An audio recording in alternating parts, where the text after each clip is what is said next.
Olá, o Bem Assim desta quinta está começando. O nosso bate-papo de hoje vai ser com a Tatiana Pereira, uma educadora, palestrante e presidente da ASFOI, Associação Fluminense de Orientadores Educacionais, aqui do estado do Rio de Janeiro. Mas antes da gente começar esse bate-papo, eu preciso falar com vocês e lembrar de se inscrever no canal. Já é inscrito? Ainda não? Então aproveita para se inscrever, porque olha, nós temos 4 novos vídeos toda semana. Na terça-feira você tem receita ou brincadeiras. Na quarta tem a minha palestra Sucesso é Ser Você. Todas as lives que eu ofereci lá no Instagram, as 7 lives, eu tô disponibilizando aqui no meu canal do YouTube às quartas-feiras, todos os vídeos sempre às 18 horas. Na quinta é o Bem Assim na Quarentena, onde você tem convidados diferenciados com temas assim variados, todas as quintas-feiras com esse bate-papo à distância que vocês vão conferir já aqui com a Tatiana. E no sábado nós temos a leitura do meu livro Qualidades Adormecidas, ABC das Qualidades. A leitura é de uma virtude por sábado, também sempre às 18 horas. E lembrando que tem um sorteio lá, hein? Não pode perder, hein? Aproveita para participar. Pode bisbilhotar o canal inteiro, passear e maratonar para você poder conhecer todos os nossos conteúdos, ok? Agora sim, vamos a Tatiana, nosso bate-papo. Tatiana, muito obrigada pela sua presença aqui. É um prazer ter você aqui. Afinal de contas, tem assim assuntos maravilhosos para a gente falar dentro da educação, que é a sua meta, né? Você tem esse prazer de trabalhar nessa área que é maravilhosamente bem representada. Agora eu queria que você falasse com a gente, Tatiana, como presidente da ASFOI, como que você vê a homeschooling? Fale pra gente o lado positivo e o negativo da homeschooling. Olá, Andréia. Olá, público do Bem Assim. É um prazer estar novamente participando deste programa que eu gosto tanto. E não poderia negar um pedido, um convite da minha querida amada Andréia, uma escritora que eu admiro, uma jornalista sensacional, uma pessoa esforçada, com uma autoestima incrível, e sou sua admiradora, tá? Desde já deixo registrado aqui a minha admiração. Então, diante do que você me perguntou, eu preciso de responder que a minha visão em relação aos pontos positivos e negativos sobre o homeschooling é, na verdade, um desafio, né, para todos nós. Eu acredito que a educação remota ou a educação online, ela tenha sido uma alternativa para que os alunos não ficassem sem o apoio pedagógico e o acompanhamento educacional em relação a conteúdos. Eu percebo que existe sim uma tentativa de tentar suprir, né? Uma tentativa de tentar atender a demanda que os pais esperam da escola. Porém, a educação remota, ela nos limita em algumas situações, principalmente na questão da educação infantil, onde a educação e onde a aprendizagem acontece através da interação. A criança aprende com a convivência, a criança aprende com a troca, com o esperar a sua vez, com a rotina, com o aprender a conviver coletivamente. E para os pequenos, a própria pandemia vem sendo bem prejudicial. Eu sei que as crianças estão sofrendo muito e isso tudo é inerente à nossa vontade, né? Infelizmente, para o bem deles, para a segurança deles, e realmente não existe condições de oportunizar a convivência coletiva dentro das escolas. Então, os pequenos saem perdendo muito com isso. Já os maiores, estabelecendo uma rotina de estudo que é muito importante, conseguem atender às solicitações e às atividades programadas pelas escolas. Eu vejo como uma alternativa da escola continuar dando o suporte necessário à escolarização dessas crianças. Ai, Tatiana, obrigada. Imagina, olha, fico até sem graça. Muito obrigada mesmo. Saiba que a recíproca é verdadeira. Admiro muitíssimo o seu trabalho. Assim, eu acho que você é uma profissional exemplar, que tem muita propriedade em falar sobre o assunto de maneira esclarecedora, como a gente acabou de conferir aqui, né? Agora eu queria que você falasse pra gente sobre a SFOI. Como é que tá acontecendo, né, nesse momento de pandemia, de distanciamento social? Como que vocês estão realizando as suas funções lá, né? Colaborando com as orientadoras educacionais? Tá fazendo algum projeto, tá tendo algum projeto virtual? Como é que tá acontecendo? Conta pra gente. Andréia, a SFOI tinha um fórum agendado para este ano. Estava tudo organizado e foi no mês que saiu o decreto do governador nos impedindo de realizar qualquer evento que promovesse aglomeração. Confessamos que ficamos bem frustradas, mas entendemos diante de todo esse quadro crítico e caótico que estamos vivendo, né? Nós só voltaremos ao normal, de fato, quando parar de morrer gente. Porque enquanto as pessoas estiverem morrendo, nós não estaremos vivendo um normal. O novo normal que tanto se falam, né? E que tanto se fala por aí que o novo normal terá um formato diferenciado. E sim, nós teremos mais cuidados em relação à higiene, nós seremos mais restritivos em relação ao toque, né? Nós teremos mais protocolos, acredito eu, que o mundo novo depois do coronavírus será um mundo com mais protocolos, é isso. E a SFOI, ela vai tentar, através deste fórum que vai acontecer, dar todo o suporte para os orientadores educacionais que estarão na linha de frente nesse retorno pós-pandêmico e não terão trabalhos fáceis, muito pelo contrário. Os orientadores educacionais serão os grandes mediadores e acolhedores nos ambientes escolares. E eles terão uma tarefa crucial, porque nós precisaremos preparar e cuidar de quem cuida. Nós precisaremos preparar os professores emocionalmente para que eles recebam os alunos de forma serena, tranquila e dispostos a acolher, que é o mais importante. Então, a SFOI tem esse olhar de promover o acolhimento da comunidade escolar através desse fórum que nós vamos realizar. Nós, inclusive, já mudamos até os temas das palestras, nos adaptamos, né? Porque o momento exige adaptações. E estamos alimentando a nossa página do Face com muitas lives que estão sendo realizadas através de parceiros e associações, entidades representativas, parceiras da SFOI de todo o Brasil. Rio Grande do Sul, Minas Gerais, enfim, todos os parceiros que nos liberam o material das discussões e das inúmeras lives que estão acontecendo, nós estamos disponibilizando para os nossos OEs. E dando, né, toda a abertura para que eles entrem em contato conosco através do nosso e-mail e do nosso blog e também da própria página do Face, né?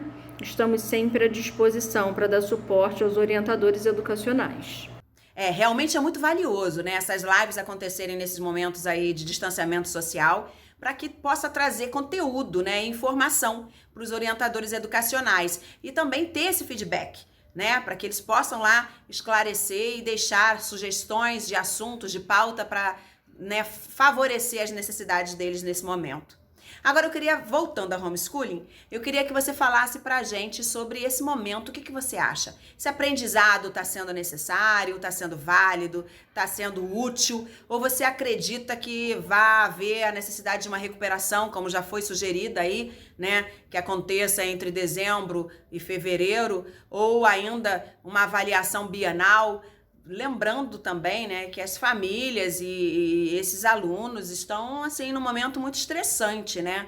Será que seria realmente válido deixar de acontecer as férias? Porque nós não estamos em férias, né? Nós estamos em casa, trabalhando constantemente com a educação, nós pais aqui, os professores em casa, talvez até trabalhando mais do que se estivessem, né, com ano letivo presencial, tudo normal, acontecendo normalmente. Então fale pra gente o que você acha e qual a sua opinião quanto a esse assunto de homeschooling, de aprendizado e de recuperação desse período aí.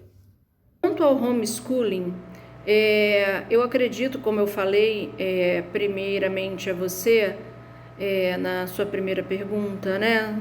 É um desafio, Andréia, é um desafio, sem dúvida não existe nenhuma garantia de que nós consigamos atingir o êxito dos alunos nesse sistema de educação remota.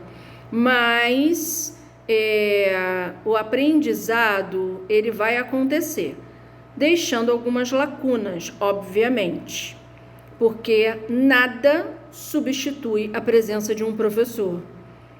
A máquina, desculpa, a máquina, ela é uma forma de fazer com que a gente consiga se aproximar de quem está longe, mas afasta quem está perto, né? É uma situação complicada.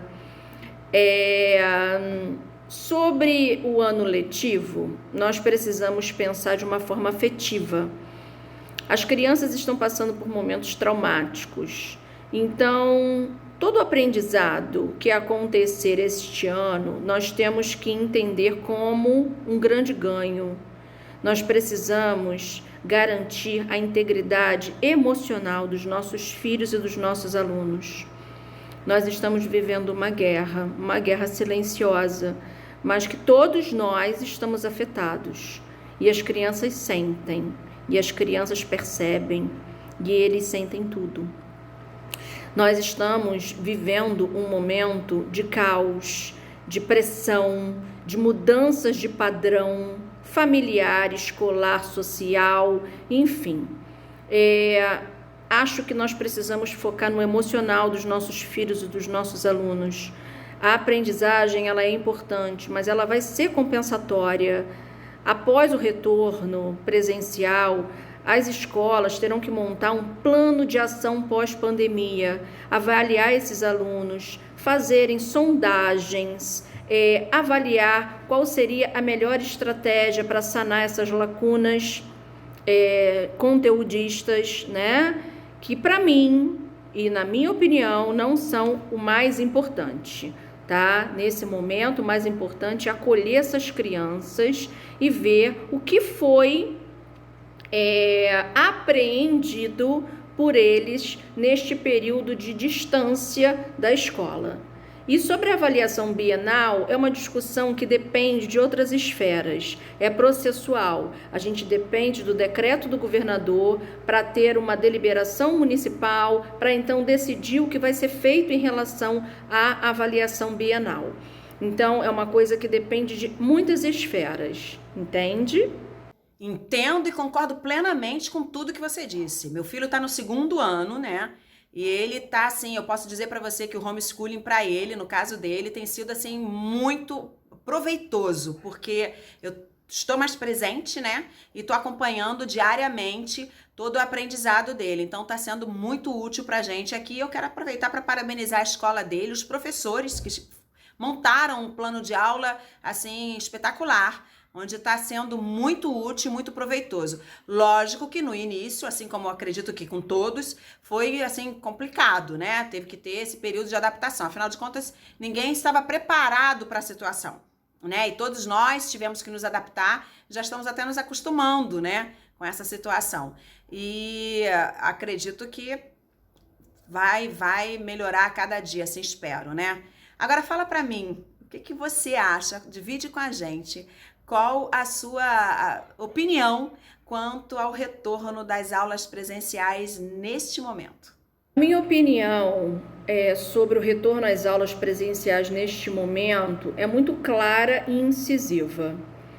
Eu acho precipitado, acho precoce aglomerar crianças em sala de aula sem ter uma vacina que nos tranquilize e nos deixe seguros em relação à contaminação em massa. Para as crianças é perigoso e para os professores também. Nós temos professores no ensino médio que transitam em 4 salas de aulas numa manhã. Em média, eles se relacionam com 80 alunos. E se esse professor for cardíaco, hipertenso, obeso ou qualquer outra comorbidade física, ele é uma pessoa do grupo de risco. E ele pode, certamente, se relacionando com tantas pessoas numa manhã, ser um alvo em potencial dessa doença. Então, nós temos o risco de contaminação dos alunos para outros alunos e dos alunos para os professores. Então, precisamos prestar muita atenção nessa liberação que vai acontecer em breve, né? Pelo que nos sinaliza a decisão do prefeito e do governador. Precisamos ter bom senso, analisar friamente se vale a pena expor o seu filho à convivência coletiva com outras crianças e, com isso, proliferar o vírus dentro do ambiente escolar. Há de se ter bom senso, há de se ter reflexão em relação à segurança das nossas crianças e dos nossos professores. Eu acho que neste caso específico, o bom senso é a palavra de lei. Isso aí, bom senso e respeito à vida é o que precisamos nesse momento, acima de qualquer coisa. Agora eu gostaria que você compartilhasse com o público do Bem Assim um pouco desse material que você elaborou e que já está disponibilizado em alguns estados do Brasil, inclusive lá no Rio Grande do Sul, que é direcionado à área da orientação educacional. Pode ser? Andréia, eu tenho desbravado novos caminhos, novas possibilidades. E uma delas foi a oportunidade de participar de uma ação formativa 2020, englobando 8 estados do Brasil.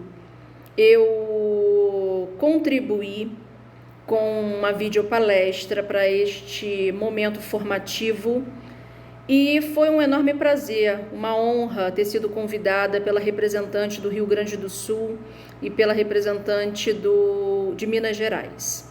Amigas que a vida nos apresenta, né? Nos conhecemos durante um evento em Florianópolis e a partir desse evento em Florianópolis, outras conexões foram sendo feitas e as entidades representativas são muito atuantes no Brasil, principalmente as que contemplam as associações dos orientadores educacionais.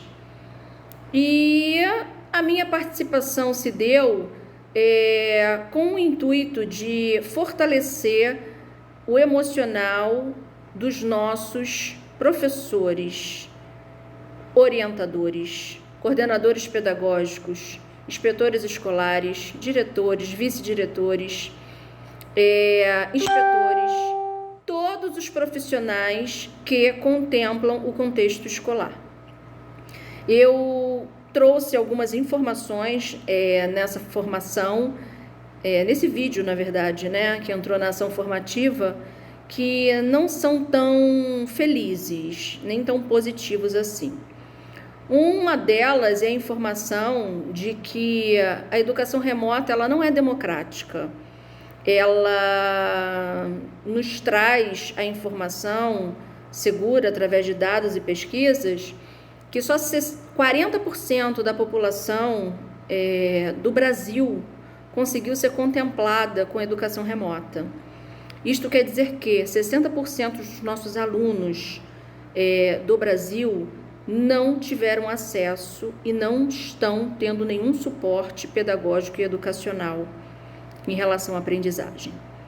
E isto me faz pensar na desigualdade social que só aumentou com este período de quarentena e de isolamento social. É lamentável, mas eu precisava levar essa informação para eles. O outro tópico abordado nessa formação que foi dada foi em relação à escutatória.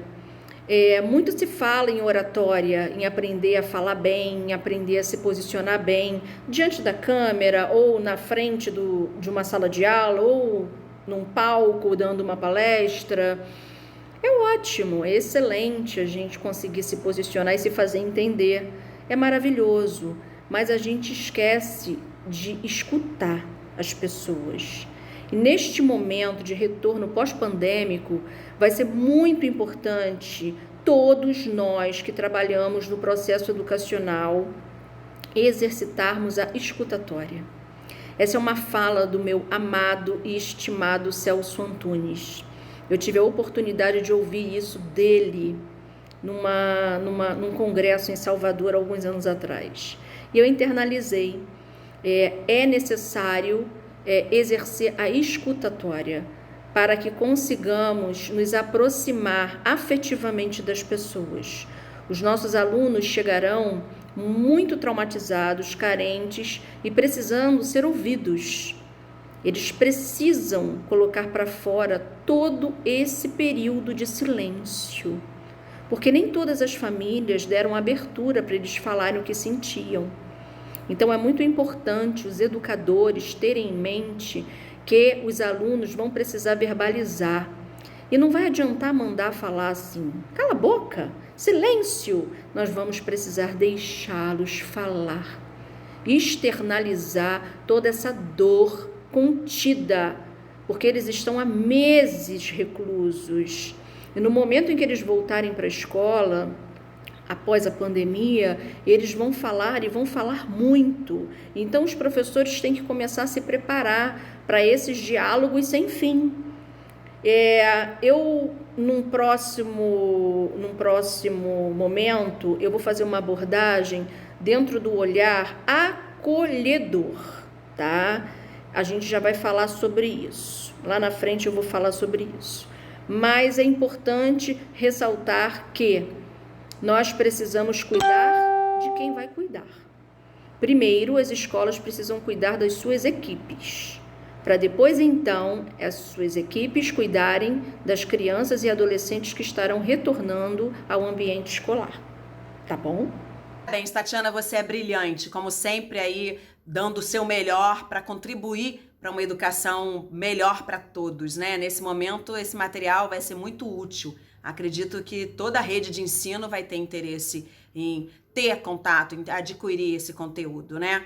Eu queria que você agora falasse pra gente como é que a gente consegue identificar o aluno que esteja precisando, necessitando ainda mais da escutatória, né? Como que a gente pode identificar alguns sintomas para que ele esteja precisando de uma ajuda para colaborar com a saúde mental dele, seja na própria escola ou até mesmo com os responsáveis em casa. Como que a gente consegue identificar que o aluno está realmente necessitando dessa ajuda com uma atenção mais direcionada?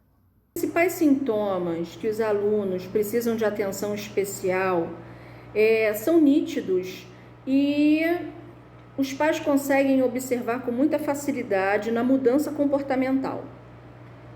As crianças que estão desenvolvendo ansiedade e pânico, eles normalmente têm alterações no sono, alterações no apetite, ou estão comendo demais, ou estão comendo de menos. Crianças muito falantes, articuladas, de repente se silenciam e ficam quietinhas, não querem comunicação.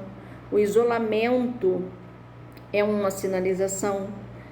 E uma outra questão é a criança que era muito quietinha e de repente começa a ficar muito falante e nervosa, né? Sinalizando que existe um comportamento alterado. Os pais precisam sentar, conversar, orientar, acalmar essas crianças, sempre utilizando a palavra calma, tudo vai passar, é só uma fase. Muitas crianças estão tendo parte da sua infância roubada por este vírus e por esta pandemia. Os pequenos principalmente, porque aprendem através da socialização e da interação. Os maiores, para minha surpresa, eu pude fazer uma pequena pesquisa e eles me sinalizaram que já estavam vivendo num sistema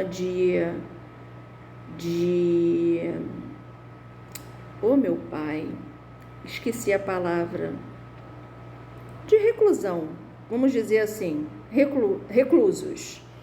Porque um menino chegou e falou para mim: tia Tati, eu já estou vivendo em isolamento social porque há muito tempo, porque eu chego da escola, almoço, pego meu celular e me tranco no meu quarto e jogo a tarde inteira, tomo meu banho, como alguma coisa, volto para o meu quarto e jogo de novo, até dormir.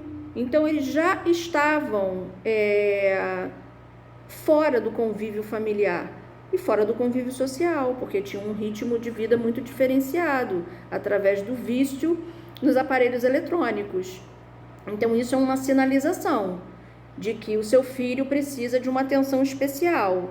É muito importante encaminhar um psicólogo, solicitar que o psicólogo oriente através da terapia, né, o melhor caminho para que seu filho se sinta equilibrado e que não sofra com todas essas interferências externas que eles estão sendo obrigados a viver e que são inerentes à vontade deles, né?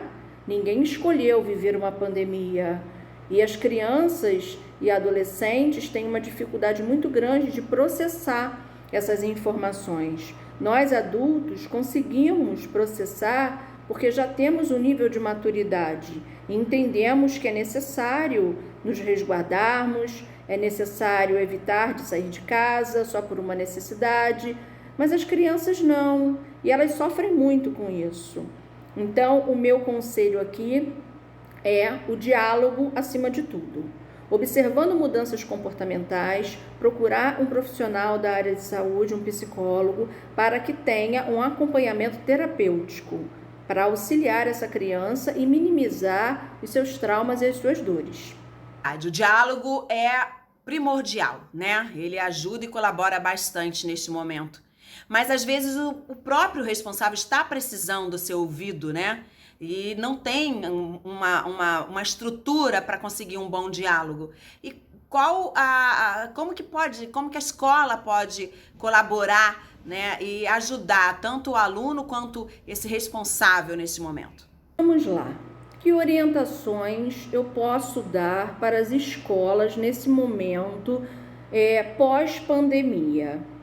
Primeiramente, organizar a sua equipe e dar todo o suporte e apoio para todos os funcionários.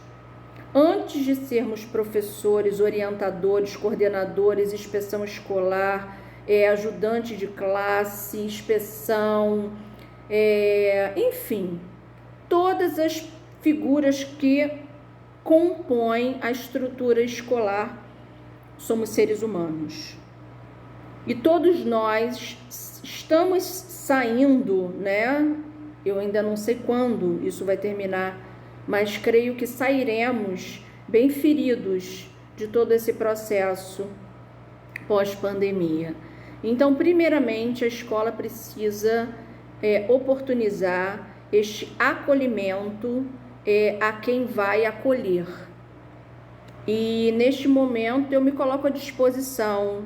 Eu tenho vários cursos montados, trabalho com assessoria educacional e pedagógica e tenho materiais maravilhosos para trabalhar com as equipes antes do retorno dos alunos. É uma formação de uma semana e eu divido por grupos dentro da escola essa formação e esse apoio socioemocional. Nós fazemos várias atividades, nós fazemos muitas reflexões em grupo E esse trabalho que eu proponho na assessoria pedagógica e educacional é um trabalho de fortalecimento para que o seu funcionário da sua escola ou da sua instituição volte preparado e fortalecido para apoiar e acolher os alunos que tanto precisam deste olhar diferenciado e estejam atentos também para o comportamento, né, das crianças, que vai variar muito. As crianças vão chegar bem temerosas, traumatizadas, vamos precisar de um período de adaptação, de um olhar carinhoso para todo esse momento sofrido que as crianças vêm vivendo. E é muito importante a gente ter uma equipe preparada. Então, a minha sinalização para as escolas é: preparem as equipes antes de receber os alunos, porque antes deles serem profissionais, eles são seres humanos e precisam desse suporte socioemocional. Eu me coloco à disposição, mas de qualquer forma, caso queiram fazer por conta própria, não ignorem estes profissionais que tanto os apoiam, tá bom? Toda a equipe precisa estar preparada, né, para esse momento de retorno às aulas, né, para receber bem tanto os alunos quanto os responsáveis. E você pode deixar nesse momento aí uma mensagem para os responsáveis e para os pais? Os nossos alunos chegarão com um comportamento bastante alterado em função de todo esse tempo de convivência com as famílias. Este período de quarentena e de isolamento social foi muito positivo para as famílias resgatarem a autoridade e a responsabilização sobre a educação dos seus filhos. A escola escolariza e a família educa.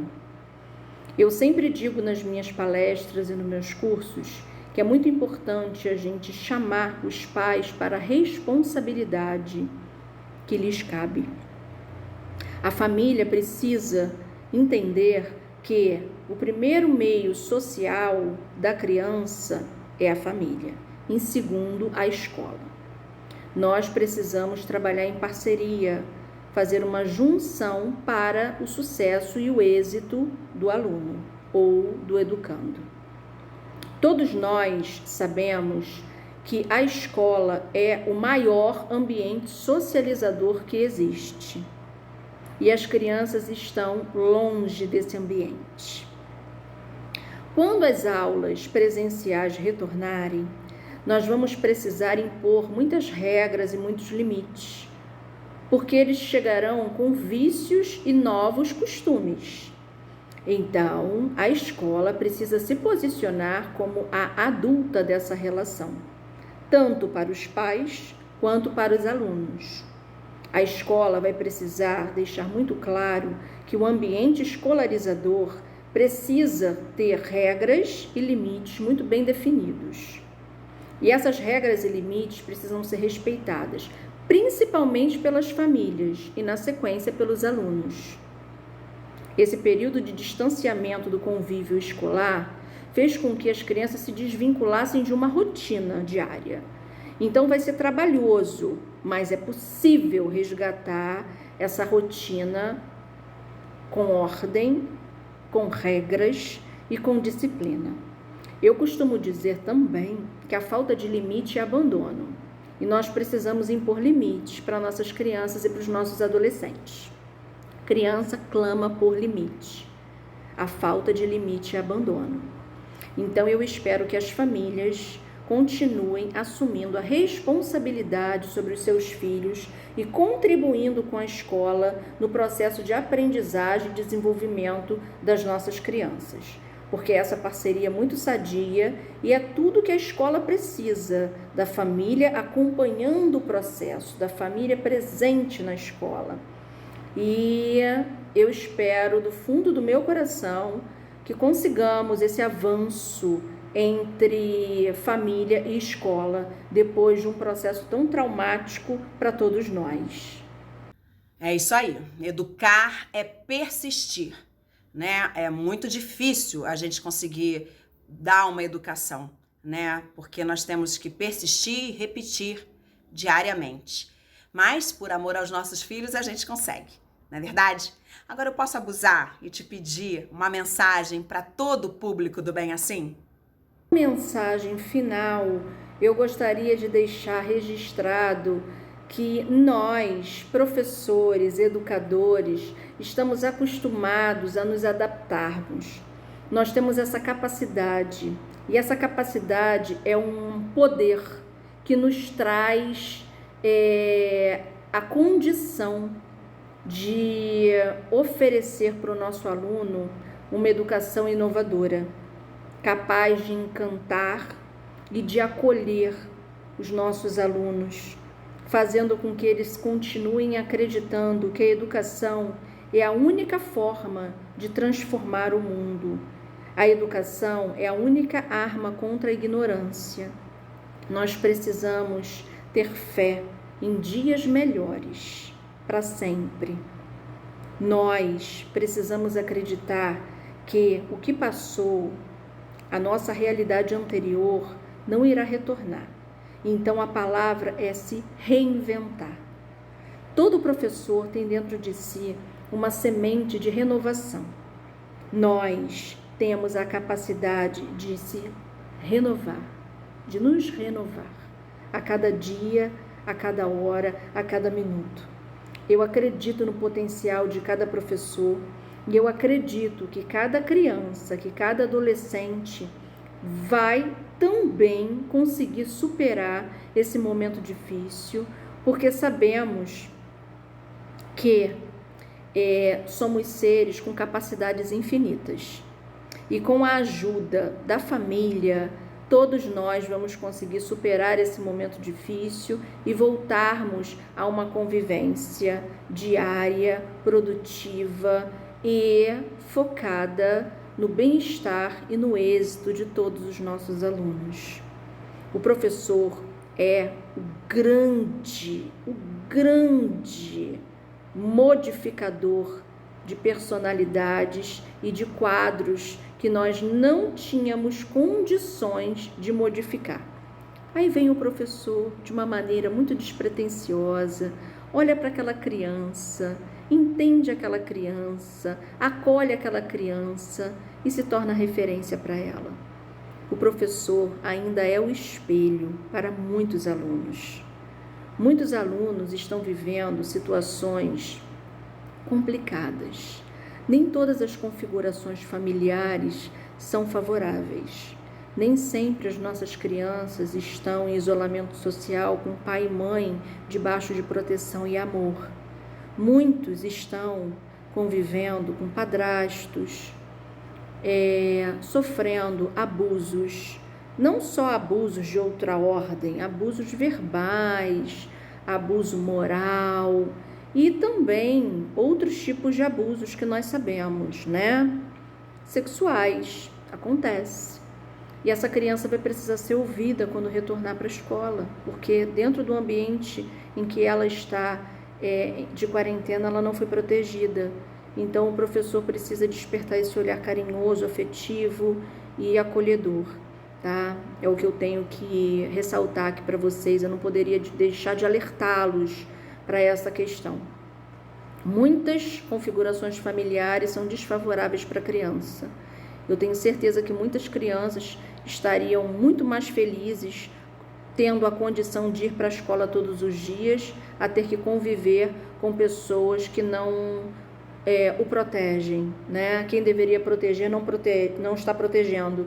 Então, isso é uma questão que a gente precisa também levar em consideração quando retornarmos e formos e a equipe que sentar para organizar o plano de ação pós-pandemia, colocar em pauta. É muito importante o olhar diferenciado para essas crianças que têm uma condição de vida familiar complicada e comprometida, tá?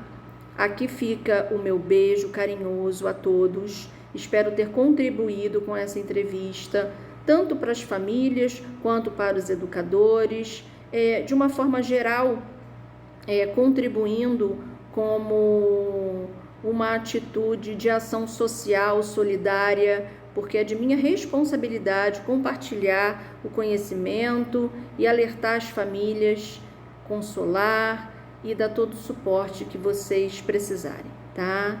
Um grande beijo a todos, fiquem com Deus e que Deus nos proteja. Nossa, contribuiu muito. Eu agradeço imensamente por você mais uma vez estar aqui no Bem Assim, né? Dividindo com o público do Bem Assim todo esse seu conhecimento, toda essa sua dedicação com a educação, né? E mais uma vez estar aqui no Bem Assim, dividindo com a gente a informação do seu curso, né? Que tá aí disponibilizando para as escolas, para ajudar na formação dessa equipe, né? Dando orientações para que a educação prevaleça e seja ainda mais transformadora, né? Porque é isso que a educação é, né? Transforma pessoas, né? E assim, eu queria muito que todo o público do Bem Assim se sinta assim homenageado com esse conteúdo que a gente está aqui disponibilizando e dividindo, né? Agradeço demais, Tatiana, por você estar sempre assim aceitando os meus convites e dividindo com o público do Bem Assim todo o seu conhecimento. O Bem Assim vai ficando por aqui, mas eu preciso lembrar a você de se inscrever no canal e lembrar que nós temos agora 4 novos vídeos por semana, né? Na terça-feira você pode ter brincadeira ou receita. Na quarta nós temos a nossa palestra Sucesso é Ser Você, onde eu divido lá todos os subtemas que foram abordados na live que eu fiz, 7 dias de live direcionados sobre esse tema, né? Falando sobre preparação, foco, persistência, estratégia, comprometimento, resiliência, respeitar a sua história, né? Valorizar o ser, reflexão. Então, todos esses temas vão ser disponibilizados lá no canal do YouTube, aqui no canal do YouTube, né? Para que vocês tenham essa informação aí disponibilizada para vocês na hora que vocês necessitarem e precisarem, tá bom?